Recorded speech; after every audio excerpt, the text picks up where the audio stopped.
Welcome back, everybody. It is time to play our weekly game called What's It Worth? We ask antiques expert Dr. Lori the value of 5 items chosen from the PTL mailbox. This is always a fun time of year, too, for antique appraising because that extra money could go into your shopping fund if you're looking to sell it. Yeah, Dr. Lori is here. And Dr. Lori, this first item is sort of appropriate today. American history is on people's minds with, of course, it being the anniversary of the attack on Pearl Harbor. So is it true that the first item is made in the likeness of American royalty? This particular piece is in the likeness of American royalty. Yes, that's right.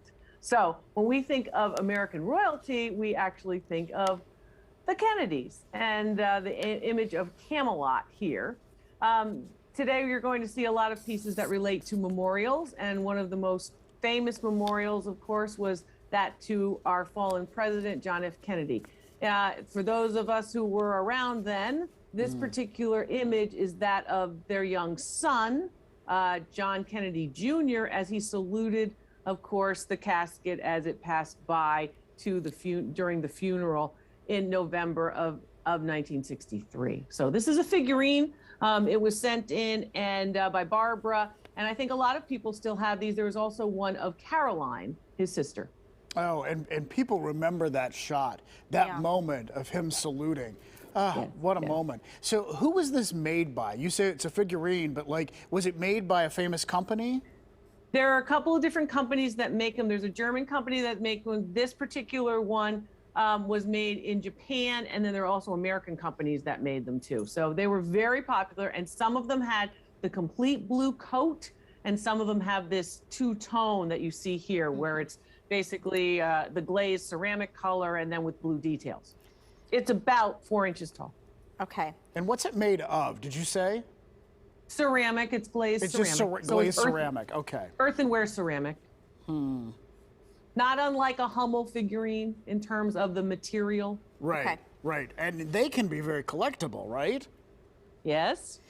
Given that there probably are a lot out in good condition, I'm going to say $50. I went a little bit higher than that. I said $70, Dr. Lori.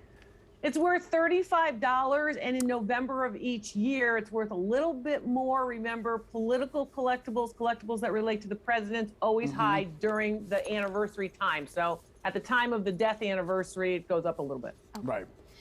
Dr. Lori, up next we have a bowl. We have a Blanco bowl, and Heather, didn't you go to the University of West Virginia? I went to WVU. Yes, I did. There you go. Well, this Blanco bowl is also from West Virginia. Oh. And it is clearly marked, the great glass city, of course, of Wheeling, West Virginia.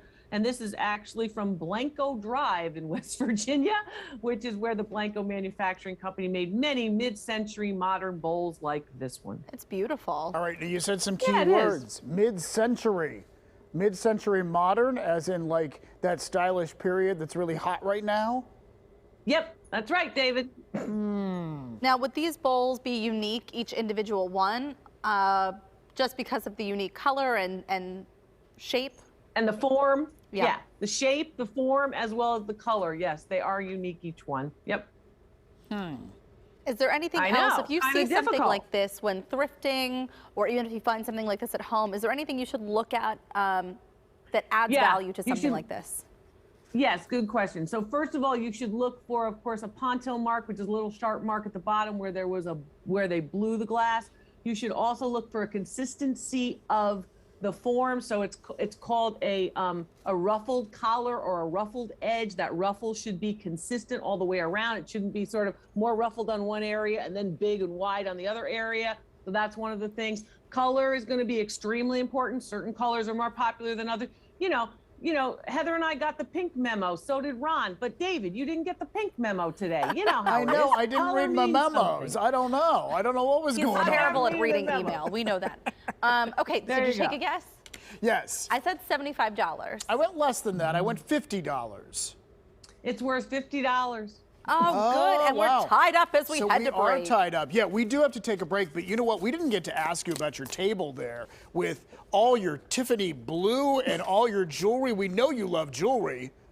I love jewelry. It's holiday time. Get out the jewelry. Get the credit card. You need it. Buy some jewelry. Okay. She'll want it. She'll want it. I'm telling Words you. of advice from advice. Dr. Lori. Don't go anywhere, Dr. Lori. Don't you go anywhere. We're going to be back after a quick break.